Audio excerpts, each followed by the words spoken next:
പാവയ്ക്ക, പയർ, ചേന, ചേമ്പ് അങ്ങനെയുള്ള എല്ലാ ഐറ്റംസും നമ്മളിവിടെ കൃഷി ചെയ്യാൻ ആരംഭിച്ചിട്ടുണ്ട്.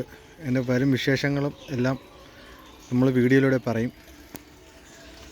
അപ്പം ചേനയൊക്കെ നട്ടിട്ട് കുറച്ച് ദിവസമായി. അപ്പോൾ അതിനുള്ള പോരായ്മകൾ എന്തൊക്കെയാണെന്നുള്ളത് നമ്മൾ അന്വേഷിച്ച് നോക്കണം. അപ്പം നിങ്ങളും എന്നെ സഹായിക്കണം. അതിലുള്ള ഓരോ കമൻറ്റുകളും ഇടണം. നല്ലതും ചീത്തയായിട്ടുള്ള കമൻറ്റ് എല്ലാം അക്സെപ്റ്റ് ചെയ്യുന്നതായിരിക്കും.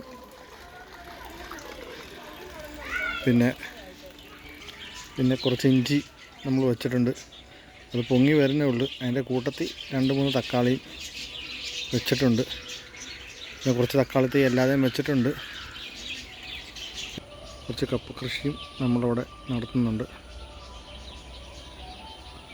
അപ്പോൾ ഞങ്ങളുടെ അടുക്കളത്തോട്ടത്തിലെ വിശേഷങ്ങൾ നിങ്ങളുമായിട്ട് എല്ലാ ദിവസവും പങ്കുവയ്ക്കാൻ ആഗ്രഹിക്കുന്നു. നിങ്ങളതിനുള്ള നല്ല മറുപടിയും എന്തൊക്കെയാണ് ചെയ്യേണ്ടതെന്നുള്ളതും നിങ്ങളും പറഞ്ഞ് സഹായിക്കേണ്ടതാണ്. ശരി, നമുക്ക് വീണ്ടും അടുത്ത വീഡിയോയിൽ കാണാം.